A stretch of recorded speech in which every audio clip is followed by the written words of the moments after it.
Baik, bismillahirrahmanirrahim. Assalamualaikum warahmatullahi wabarakatuh. Bertemu lagi dengan Bapak. Kali ini kita memasuki pertemuan ke-12. Adapun yang dibahas pada pertemuan ke-12 ini adalah tentang kepemimpinan atau leading. Yang kita ketahui bahwa leading ini termasuk ke dalam salah satu fungsi manajemen, yaitu ini fungsi yang kedua ya, planning, organizing, yang ketiganya adalah leading, dan yang keempatnya adalah controlling. Dan ini kita memasuki langkah yang ketiga, maksudnya yang ketiga ya adalah kepemimpinan. Dan presentasi ini dibuat oleh Ibu Eka Setiarini, SPMM, Program Studi Manajemen. Dan mohon maaf ini untuk pertemuan yang ke-12 ini baru Bapak upload karena ada sesuatu dan lain hal ya. Semoga tidak mengurangi saudara untuk bisa memahami materi kuliah tentang kepemimpinan atau leading ini. Untuk kita sebelum memasuki pengertian kepemimpinan, kita akan memasuki dulu kasus yang pertama ya. Seorang karyawan yang baru dirotasi merasa kebingungan bagaimana cara mengoperasionalkan sebuah mesin. Apa yang seharusnya dilakukan oleh seorang pemimpin? Nah, berikutnya adalah case yang kedua. Seorang pemimpin memberitahukan ada agenda rapat jam 9.00 dan meminta pegawainya agar datang 15 menit sebelum rapat dimulai. Para pegawai sudah berkumpul pukul 08.45. Artinya ada dua hal yang dilakukan oleh pemimpin tersebut, di mana pemimpin tersebut telah berhasil mengarahkan dan berhasil mempengaruhi para karyawannya. Mengarahkan diperlihatkan dengan cara yang pertama, bahwa adanya kebingungan dari karyawan tersebut, dan ini diperlukan adanya orientation ya, atau pelatihan orientasi bagi karyawan baru sehingga tidak terjadi kebingungan. Jadi apa yang seharusnya dilakukan oleh seorang pemimpin itu adalah mengarahkan. Lalu bagaimana yang mempengaruhi? Mempengaruhi pada case yang kedua, di mana diagendakan rapat jam 9, namun ternyata jam 8.45 karyawan sudah berkumpul. Proses dalam mengarahkan dan mempengaruhi para anggota dalam hal berbagai aktivitas yang harus dilakukan. Nah, ini menurut Stoner dan Gilbert tahun 95, the process of directing and influencing the tasks and related activities of group members. Ini adalah salah satu contoh bagaimana tugas seorang pemimpin ya, mengarahkan dan mempengaruhi. Tentu ini menjadi hal yang perlu ditingkatkan, perlu dipelajari oleh saudara sebagai nanti calon sarjana manajemen ya, atau sarjana ekonomi, di mana saudara perlu mengarahkan dan perlu memahami untuk mempengaruhi karyawan-karyawan saudara untuk mencapai tujuan organisasi. Bisa terjadi kegagalan dalam pencapaian tujuan organisasi apabila saudara salah mengarahkan atau terlambat mengarahkan ya, atau bahkan tidak mengarahkan. Begitupun dengan mempengaruhi. Saudara terlambat mempengaruhi, tidak bisa mempengaruhi, itu akan memberikan dampak yang buruk pada organisasi saudara. Berikutnya konsep kepemimpinan menurut Griffin, di mana kepemimpinan terbagi menjadi dua, yaitu sebagai proses dan kemudian kepemimpinan sebagai atribut.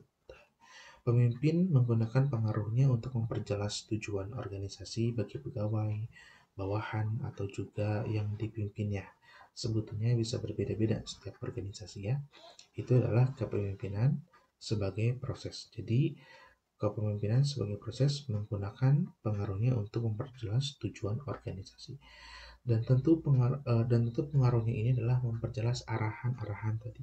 Sehingga tugas, pokok, dan fungsi dari pegawai, bawahan atau yang dipimpinnya itu sesuai dengan yang diharapkan. Yang diharapkannya itu adalah sesuai dengan tujuan organisasi. Dan tujuan organisasi kembali kepada visi dan misi organisasi. Sehingga ini menjadi PR besar bagi saudara ketika menjadi pemimpin. Saudara harus melakukan kepemimpinan sebagai proses di mana mampu untuk mempengaruhi, mampu untuk memperjelas tujuan organisasinya bagi pegawai, bawahan, dan atau juga yang dipimpinnya. Kedua adalah kepemimpinan sebagai atribut, yaitu kumpulan karakteristik yang harus dimiliki oleh pemimpin. Dapatkah kalian sebutkan karakteristik apa saja yang harus dimiliki oleh seorang pemimpin? Untuk nilai keaktifan, saudara bisa menjawabnya di kolom komentar di Google Classroom ya. Untuk uh, menjadikan diri kita sebagai pemimpin, tentulah kita banyak karakter-karakter yang harus kita miliki ya. Kedisiplinan, sikap yang positif ya, siap menjadi contoh, tanggung jawab, jujur ya, kemudian yang baik gitu ya, yang secara keterampilan kita memiliki, humility-nya juga kita memiliki. Nah, itu adalah beberapa karakteristik yang harus dimiliki oleh seorang pemimpin. Bijaksana. Ada di saatnya tertentu kita harus otoriter, ada di saat tertentu kita harus demokrasi ya, bijaksana. Mampu mengarahkan, mampu mengkontrol, mampu memotivasi. Itu adalah karakteristik yang dimiliki oleh seorang pemimpin.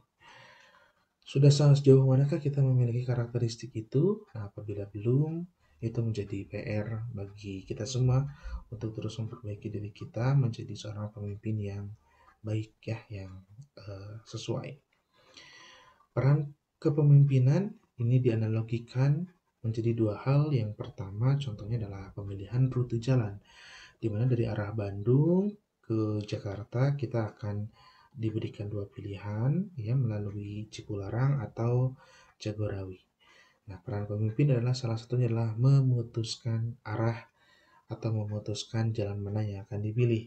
Ini adalah analogi bagaimana seorang pemimpin memilih arah untuk mencapai tujuan organisasi ya. Ketika tujuan organisasi adalah peningkatan penjualan contohnya, maka yang harus dilakukan adalah peningkatan jumlah sales ya, atau sales atau tenaga penjual, atau kita menambahkan kantor cabang. Nah, dua hal itu menjadi pilihan yang kemudian harus dinilai oleh seorang pemimpin dan dengan berbagai pertimbangan sehingga dia memilih salah satu dan bisa membuktikan bahwa itu adalah berhasil ya. Yang kedua adalah rencana produksi seblak instan. Ya, ini analogi sederhana sekali. Ketika saudara misalkan dihadapkan dengan pilihan harus memakan sesuatu gitu ya, ada yang instan, ada yang harus diolah terlebih dahulu, dan Anda dihadapkan di waktu istirahat pada jam kuliah. Lalu mana yang akan Anda pilih? Apakah memilih seblak instan atau memilih seblak yang perlu dimasak? Nah, ini untuk mempercepat maka kita memilih yang instan. Nah, artinya rencana produksi seblak instan ada segmennya. Ini adalah segmen bagi orang-orang yang ingin menikmati santapan kuah seblak yang pedas gitu ya, namun dengan cara yang instan. Nah, ini ada segmennya orang yang seperti itu. Sehingga pemimpin tersebut lebih memilih memproduksi seblak instan. Nah, ini adalah dua analogi bagaimana peran pemimpin dalam mengambil keputusan.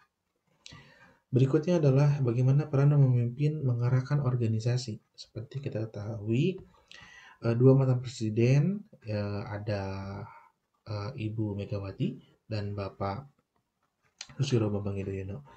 Beliau ini selain uh, mantan presiden Republik Indonesia juga memiliki partai besar. Nah, dua partai besar diarahkan oleh beliau-beliau ini untuk menuju visi dan misi organisasi. Dan tentu itu bukan menjadi hal yang sulit, ya, bukan menjadi hal yang mudah. Itu tentu menjadi hal yang sulit. Bagaimana harus mengarahkan sekian banyak orang, sekian latar belakangnya dengan jabatan tertentu, dengan latar belakang pendidikan tertentu, dengan tujuan pribadi tertentu. Nah, harus mengarahkan organisasi besar tersebut untuk bisa bergerak bersama ya, menjadi partai yang terbaik gitu. Dan masih banyak partai-partai yang lainnya juga, tokoh-tokoh yang lainnya yang tidak bisa Bapak sebutkan satu persatu di sini. Itu juga merupakan pekerjaan berat bagaimana memimpin sebuah organisasi. Salah satunya adalah organisasi besar, contohnya adalah partai politik, dan itu perlu memiliki peran kepemimpinan yang sangat baik. Berikutnya adalah memberitahukan waktu dan tanggal agenda pelaksanaan pelatihan pegawai dengan detail. Nah, peran pemimpin juga selain mengarahkan, mampu menginformasikan dengan tepat ya, informasinya dengan valid. yang fakta, bukan lagi isu ya. Maka ketika akan memberitahukan tentang informasi rapat, maka seorang pemimpin harus menentukan waktu, tanggal, juga agendanya apa, atau konten yang dibahasnya apa, sehingga nanti betul-betul yang dilaksanakan adalah rapat yang efektif ya, sesuai dengan yang diharapkan, yakni memberikan solusi atas tujuan dari organisasi. Berikutnya adalah pendekatan kepemimpinan dengan sebuah pertanyaan, siapakah ketua kelas kalian? Kenapa memilih orang tersebut dan menjadi ketua, kenapa memilih menjadi ketua kelas kalian ya orang tersebut ya, kenapa memilih si fulan misalkan menjadi ketua kelas. Nah, tentu banyak pertimbangan yang difikirkan oleh saudara sebagai anggota kelas tersebut sehingga memilih seseorang tadi untuk menjadi pemimpin di kelas ya. Nah, adapun pertimbangannya ya ini adalah dengan pendekatan personal, bahwa kita melihat pemimpin dari sisi personalnya, dari sisi dirinya sendiri yang terlihat ya, seperti karakteristik figur dari seorang pemimpin ya, bagaimana tutur kata, bahasanya, kesopanannya, sikapnya, cara berpakaian, ini sisi personal yang dilihat. Lalu pemimpin karena sifat-sifatnya yang dibawa sejak lahir, sopan santun begitu ya, kemudian menghargai, menghormati sesama gitu ya, bukan karena dibuat-buat atau dilatih. Menurut Gizel dan Stockdale mengemukakan bahwa adanya 5 sifat yang perlu dimiliki seorang pemimpin, yaitu yang pertama adalah kecerdasan. Kecerdasan menjadi hal yang penting, menjadi yang utama dan menjadi yang pertama, karena untuk menjadi pemimpin perlu eh, banyak hal yang harus dipertimbangkan ya, pengambilan keputusan, keputusan yang kecil, yang sedang, yang berat, keputusan dalam kondisi kritis, kemudian berkomunikasi. Nah, itu perlu kecerdasan, membuka fakta, mencari data sehingga mengambil keputusan yang tepat untuk organisasi. Ini memerlukan kecerdasan, sehingga ini menjadi PR besar bagi kita semua apabila kita ingin jadi pemimpin. Kalau kita tidak merasa cerdas, berarti kita harus lebih mencerdaskannya dengan cara banyak membaca, gitu ya, melihat situasi, belajar dari biografi orang lain, belajar dari pengalaman orang lain, sehingga kita bisa menjadi orang yang cerdas. Lalu kemampuan mengawasi, controlling, fungsi keempat dalam manajemen. Banyak orang yang jago di planning, di organizing, di leading, namun tidak banyak orang yang hebat di dalam pengawasan, controlling. Bagaimana pemimpin mengevaluasi suatu proyek, memimpin karyawannya, menilai karyawannya, menilai satu dan lain hal, sehingga hal banyak tersebut dapat efektif, efisien, mencapai tujuan organisasi. Satu dan lain hal ya, bukan hanya SDM, tetapi semua sumber daya yang dimiliki oleh organisasi harus diawasi oleh seorang pemimpin. Dan pengawasan itu adalah termasuk penilaian. Walaupun tidak secara detail bahwa pemimpin ini mengawasi satu persatu, tapi memang ada bawahan ya, staf yang membantu.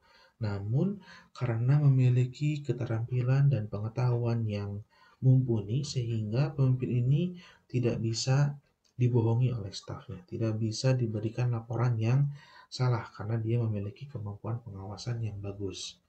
Nah, karena kalau kita tidak memiliki kemampuan yang bagus, bisa saja staf itu melaporkan ABS yang asal Bapak senang atau asal Ibu senang, asal Ibu manajer senang. Sehingga hasil evaluasinya bagus padahal realisasinya buruk, dan kita tidak memiliki kemampuan mengawasi dengan baik sebagai pemimpin, maka bisa jadi keputusan yang kita ambil adalah salah dan dampaknya adalah kepada kerugian perusahaan. Yang ketiga adalah inisiatif. Inisiatif ini adalah tindakan yang muncul dalam diri seseorang gitu ya, atas hasil pemikirannya, melihat situasi dan kondisi yang ada, sehingga dia bisa mengambil keputusan yang tepat, tindakan yang tepat bagi dirinya, bagi organisasi, bagi timnya. Inisiatif. Dan inisiatif ini bisa dalam hal tindakan, bisa dalam hal keputusan ya, sehingga tadi kembali kepada tujuan, visi, misi organisasi bisa dilaksanakan dengan baik. Lalu bukan hanya kecerdasan, kemampuan mengawasi dan inisiatif, namun juga harus ada sifat ketenangan diri untuk bisa berpikir, untuk bisa mengambil keputusan dengan tepat, untuk bisa bekerja sama, untuk bisa merangkul karyawan, untuk bisa memilih visi misi yang tepat, tujuan organisasi yang tepat, maka perlu ketenangan diri dalam seorang pemimpin untuk memikirkan. Karena banyak pilihan, karena banyak faktor, banyak fakta data yang masuk ke dalam otak seorang pemimpin menjadi informasi, kemudian diolah dengan kecerdasannya, dengan inisiatifnya, dan dengan keterampilan, kemampuan, knowledge, namun juga harus ketenangan diri, ya, sehingga menjadi pemimpin dengan mengambil keputusan yang tepat sesuai dengan tujuan organisasi. Dan juga kepribadiannya, kepribadian yang baik, yang jujur, begitu ya, sehingga tidak terjadi atau tidak merugikan perusahaan. Lalu juga saudara nanti bisa melihat bagaimana seorang pemimpin dan bukan pemimpin. Nah, soal pemimpin dan bukan pemimpin ini akan dibahas di pertemuan yang ke-13 ya. Lalu ada pemimpin efektif dan tidak efektif. Dan ini juga akan dibahas di pertemuan ke-13 tentang pemimpin efektif dan tidak efektif. Berikutnya yang kedua adalah pendekatan perilaku. Pendekatan perilaku ini menyebutkan bahwa menjadi seorang pemimpin dapat dipelajari melalui pendidikan dan juga pelatihan. Ya, pendekatan fokus pada perilaku dan tindakan yang akan dilakukan oleh seorang pemimpin contohnya adalah melakukan delegasi atau pemberian wewenang, kemudian berkomunikasi dengan dan memotivasi pegawai. Nah, itu adalah pendekatan perilaku. Mohon maaf, ini Bapak akan cek terlebih dahulu apakah merekamnya berjalan atau tidak. Oke, masih berjalan ya. Baru 17 menit, kita lanjutkan lagi. Penjelasan untuk pendekatan perilaku ini bahwa tadi seorang pemimpin harus menjadi seorang pemimpin yang dapat dipelajari. Bisa bahwa pemimpin itu bisa dipelajari ya. Artinya saudara dengan membaca buku, mengikuti pelatihan, membaca biografi orang lain ya, kemudian banyak menjadi pendengar yang baik ya, cerita-cerita pengalaman dari orang lain itu akan menjadi latihan saudara sebagai perilaku pemimpin yang baik. Nah, nanti saudara bisa mencontohkan dengan pemberian delegasi ya, berkomunikasi dan memotivasi staf atau pegawai. Pendekatan perilaku ini berikutnya terdapat dua fokus utama pendekatan perilaku. Yang pertama ada fungsi kepemimpinan dan yang kedua adalah gaya kepemimpinan. Di fungsi kepemimpinan ini fungsi terkait tugas atau pekerjaan atau bahasa Inggrisnya task relate function. Bahwa menjadi pemimpin ini harus fokus ya terhadap fungsi-fungsi yang ada di dalam organisasi. Sehingga pemimpin perlu mengarahkan SDM tersebut untuk menjalankan sesuai dengan fungsinya. Berikutnya fungsi terkait hubungan sosial atau pemeliharaan kelompok. Bahasa Inggrisnya adalah group maintenance function. Bahwa dalam pemberian fungsi tadi atau tugas tadi, seorang pemimpin juga harus memperhatikan bagaimana hubungan sosial dengan karyawannya. Jangan sampai pemberian tugas yang melebihi kapasitas dari karyawannya sehingga merusak hubungan sosialnya, ya. Nah, apabila sudah rusak hubungan sosial, ya tidak terpelihara antara pemimpin dengan bawahan, maka bisa terjadi demotivasi. Ya. Berikutnya gaya kepemimpinan. Gaya kepemimpinan berorientasi pada pekerjaan. Artinya seorang pemimpin ini betul-betul dalam melakukan atau dalam memimpinnya ini betul-betul tidak melihat relasi ya, tidak melihat hubungan, tetapi fokus kepada pekerjaan. Tadi Bapak sampaikan fokus pada pekerjaan, tugas boleh, namun juga harus melihat bagaimana fungsi sebagai pemimpin untuk bisa berkomunikasi dengan baik ya terhadap bawahan. Berikutnya adalah kepemimpinan berorientasi pada pegawai. Mohon maaf ya. Kepemimpinan berorientasi pada pegawai atau orang-orang. Nah, ini artinya pemimpin tersebut ya, memimpin organisasinya dengan gaya hubungan yang kuat dengan pegawainya. Namun, terlalu kuat hubungan dengan pegawai tanpa kita memikirkan karyawan tersebut melaksanakan tugas dengan baik, itu juga menjadi hal yang kurang tepat. Hal yang kurang tepatnya adalah bahwa organisasi tersebut bisa saja hubungannya baik, namun tidak berproduktivitas tinggi. Nah, di Ohio, ya, sebuah universitas Ohio State Leadership Studies, jadi meneliti tentang kepemimpinan, bahwa considerate behavior atau perilaku pertimbangannya ada yang uh, kecil, ya, lemah, atau yang tinggi, yang yang rendah juga dinilai juga initiating structure behavior, perilaku inisiasi struktur, dan ada yang tinggi juga. Yang perlu yang urgent organisasi itu ketika ada di tanda merah ini, ya, low considerate and low initiating structure, tidak ada produktivitas di sini. Lalu berikutnya low considerate, high initiate, ya, kurang pertimbangan tapi inisiatifnya tinggi. Ini bisa saja sebuah organisasi melakukan hal yang salah sehingga perlu ditingkatkan consideratingnya. Ada high considerating, banyak pertimbangan tapi rendah inisiatifnya, ya, di dalam sebuah struktur. Banyak planning, banyak merencanakan tapi tidak banyak yang dikerjakan. Kalau tadi banyak yang dikerjakan tapi salah. Kalau ini tidak banyak dikerjakan tapi planningnya banyak. Yang ideal itu adalah yang hijau, high considerate, ya, tingginya pertimbangan dan tingginya inisiatif. Sehingga organisasi yang sangat efektif, yang efisien untuk mencapai tujuan organisasi.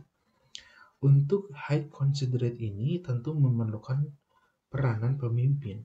Bagaimana pemimpin tadi bisa mengarahkan seluruh karyawannya untuk berkontribusi dalam considerating behavior ini, baik itu di top, middle, or low manager.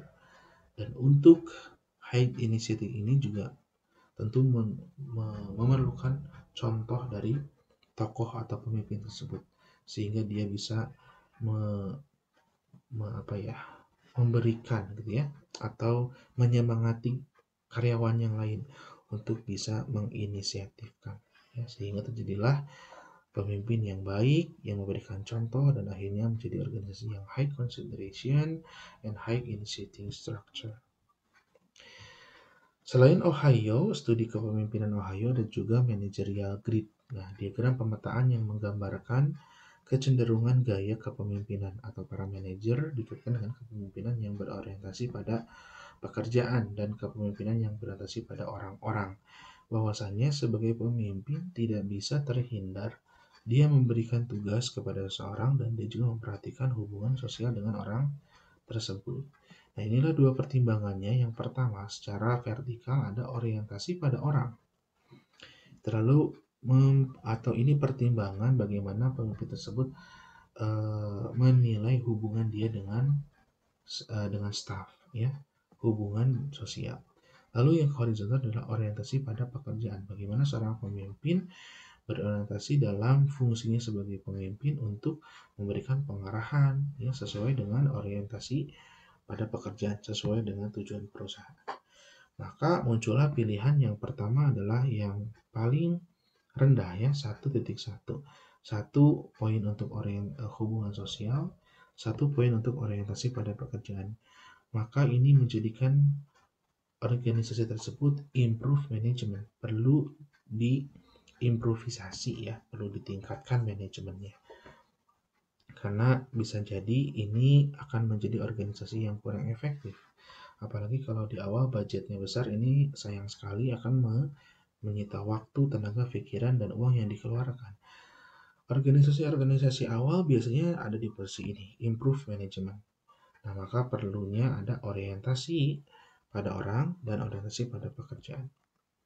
Kita akan bergeser ke atas, ini adalah orientasi pada orang atau hubungan sosial. Country Club Management disebutnya.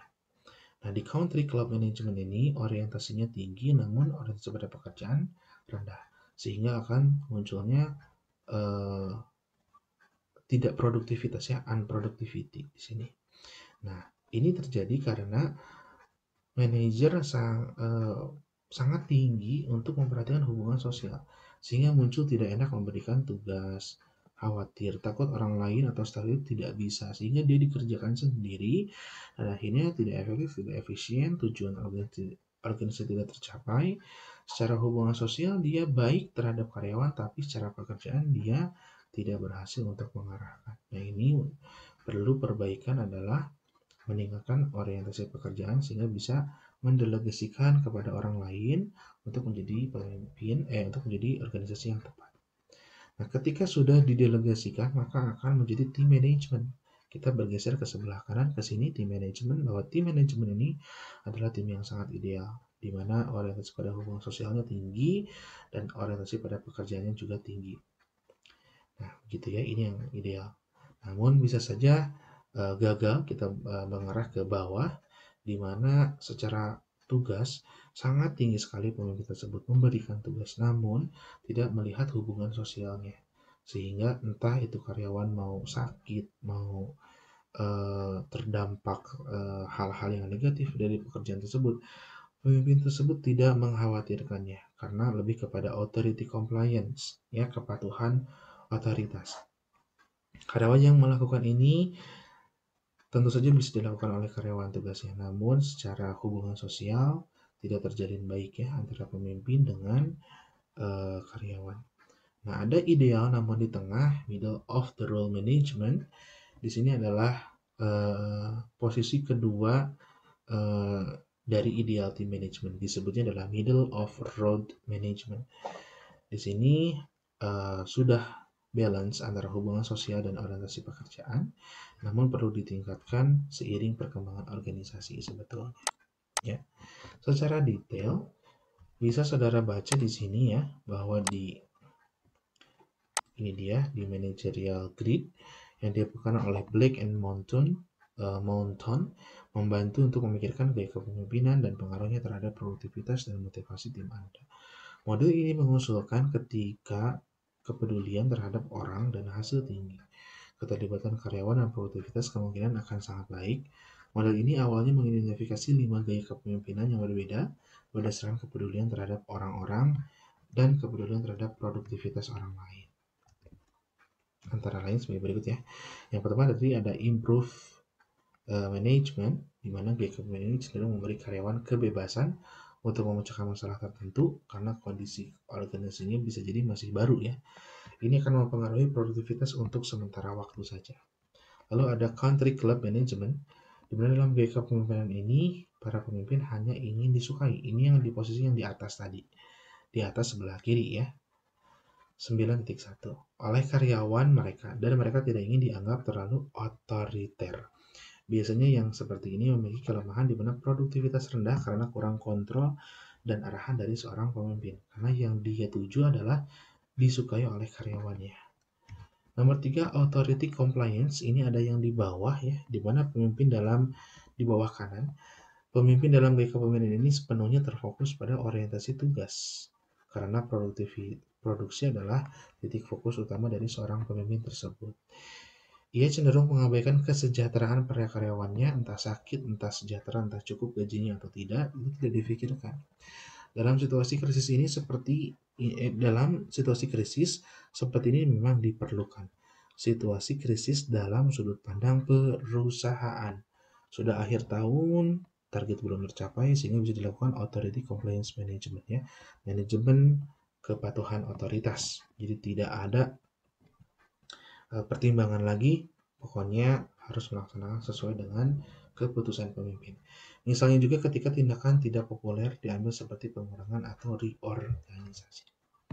Team management, di mana pemimpin gaya kepemimpinan ini menekankan kepada pencapaian tugas namun tidak melalaikan kebutuhan dari orang-orang yang dipimpinnya. Ini termasuk yang ideal ya. Anggota tim yang memahami tujuan organisasi, sama-sama berkomitmen dan mau ambil bagian dalam keberhasilan organisasi. Dengan sendirinya akan peduli terhadap pencapaian tugas-tugas yang dipercayakan kepadanya. Nah, yang ini yang di tengah adalah middle of road management, di mana pemimpin ini mempertahankan keseimbangan antara kebutuhan orang-orang atau sosial dan juga produksi. Pemimpin ini mendapatkan nilai rata-rata bagi kedua kriteria. Kita kembali kepada materi yang tadi. Ini dia. Berikutnya pendekatan kepemimpinan dengan pendekatan kontingensi. Nah, jadi kepemimpinan bersifat situasional ya, di mana kontingensi ini melihat dari apa yang dibutuhkan oleh organisasi tersebut sehingga pemimpinnya bisa menyesuaikan, mempertimbangkan situasi yang dihadapi, apakah dalam kondisi yang biasa saja, normal, atau dalam kondisi yang krisis. Pendekatan ini memandang bahwa gaya kepemimpinan yang dapat memberikan kontribusi positif bagi organisasi sangat beragam dan ditentukan oleh keragaman situasi yang dihadapi oleh organisasi. Nah, beberapa model pendekatan dari kontingensi yang pertama adalah model kepemimpinan situasional. Ini menurut Hershey dan Stark, dan juga ada model LPC dari Fiedler, dan juga ada model jalur tujuan menurut Evan House ya. Nanti akan menjelaskan satu persatu. Yang pertama adalah model kepemimpinan situasional. Ini menurut Hershey Blanchard ya. Di dalam model kepemimpinan situasional ini terdapat matriks yang mempertimbangkan relation behavior atau memberikan dukungan terhadap karyawan dan juga text behavior atau memberikan panduan kepada karyawan. Sama-sama low di kiri bawah dan menuju kanan itu di height ya. Pertama adalah organisasi yang low relationship and low task, ini perlu improvisasi. Kemudian yang kedua ada kemudian kita bergerak ke atas ada high relationship tadi yang hubungan sosialnya tinggi tapi tidak ada pekerjaan yang tepat atau tidak ada arahan yang tepat sehingga dirasa low task, dan ini dibutuhkan ya partisipatif dari para bawahan. Lalu berikutnya adalah low relationship and high task. Di sini relasinya rendah namun pekerjaannya tinggi karena ini mendapatkan pemimpin yang otoriter. Maka disebut juga otoriter. Dan yang idealnya adalah di mana relationship behavior-nya tinggi dan juga task behavior-nya tinggi. Ini adalah yang ideal. High task dan high relationship. Maka bisa dikatakan dia menjalankan model kepemimpinan yang demokratis. Ya. Yang kedua model LPC. Model LPC tadi diketahui dari Fiedler. Ya. Model LPC ini gaya kepemimpinan disesuaikan dengan penilaian situasi orang-orang, kondisi pekerjaan yang dihadapi sehingga setiap pemimpin itu bisa menjalani berbagai gayanya ya tergantung penilaian orang atau kondisinya. 3 faktor kontingensi dalam model LPC adalah relasi pemimpin dan bawahan. Ini faktor penting karena kalau tidak ada relasi seperti ini, pemimpin tidak bisa menentukan bagaimana gaya kepemimpinan yang harus dia lakukan. Yang kedua adalah struktur pekerjaan, dan yang ketiga adalah peran kekuasaan sehingga dia bisa betul-betul menjalankan gaya kepemimpinannya. Yang ketiga model jalur tujuan atau path goal theory, ini menurut Evan House. Model jalur tujuan ini nomor 3 maksudnya, atau path goal theory, bahwa pemimpin membantu bawahan untuk mencapai sasaran. Kemudian pemimpin memberikan pengarahan dan dukungan, lalu juga memastikan sasaran mereka sesuai dengan sasaran organisasi. Di dalam 3 pemimpin berdasarkan model jalur, yang pertama adalah pemimpin yang direktif. Ini yang bisa menentukan langsung arahan kepada karyawan. Tentu untuk menjadi pemimpin yang direktif ini diperlukan keterampilan kemampuan yang mumpuni sehingga saudara bisa menentukan arahan langsung. Yang kedua adalah kepemimpinan suportif, ini bersahabat, melihat situasi dan kondisi dari para karyawannya, hubungan sosialnya Anda pertimbangkan sehingga saudara bisa menjadi pemimpin yang suportif, memberikan tugas namun di sisi lain melihat situasi dan kondisi dari karyawan ya. Yang ketiga, pemimpin yang partisipatif, ikut untuk memberikan ide di dalam konsultasi ya, mencoba terlibat dalam pekerjaan, melibatkan dirinya ya. Nah, yang suportif ini juga mereka akan mempertimbangkan apakah persahabatan mereka terjalin dengan baik atau tidak, gitu ya, dengan orang yang diberikan arahan. Nah, yang keempat adalah pemimpin prestatif, memotivasi untuk berprestasi. Dia jago untuk berorasi, dia jago untuk menyemangati, memotivasi orang lain, bawahan, sehingga dia memotivasi karyawannya untuk berprestasi. Itulah pemimpin yang prestatif. Dengan ya, artinya itulah 3 model kepemimpinan ya, dengan pendekatan kontingensi, ada yang kepemimpinan situasional, ada LPC, dan jalur tujuan. Berikutnya sebagai proses di mana kepemimpinan difokuskan kepada apa yang dilakukan oleh para pemimpin. Ada 4 faktor kepemimpinan, yaitu human being factor, leadership, motivation, and communication. Human being factor ini menjadi hal yang pertama. Kita menjadi seorang pemimpin kalau kita bisa mendapatkan hubungan yang baik ya dengan seorang, sehingga saudara bisa memberikan arahan tugas ya.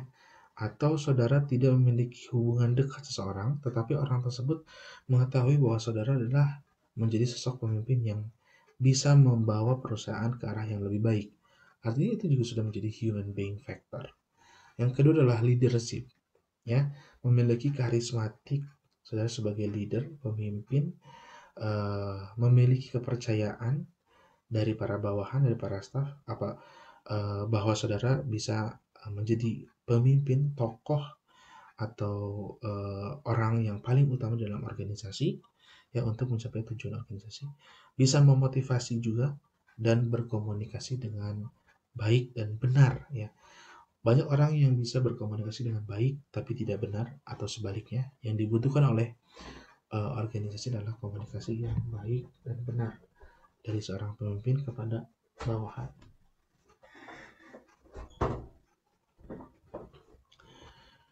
Nah, inilah jenis teori kepemimpinan, sebetulnya masih banyak. Ada dari Gridman teori, trait teori, contingency teori, situational teori, behavioral teori, partisipatif, dan transitional, juga transformational.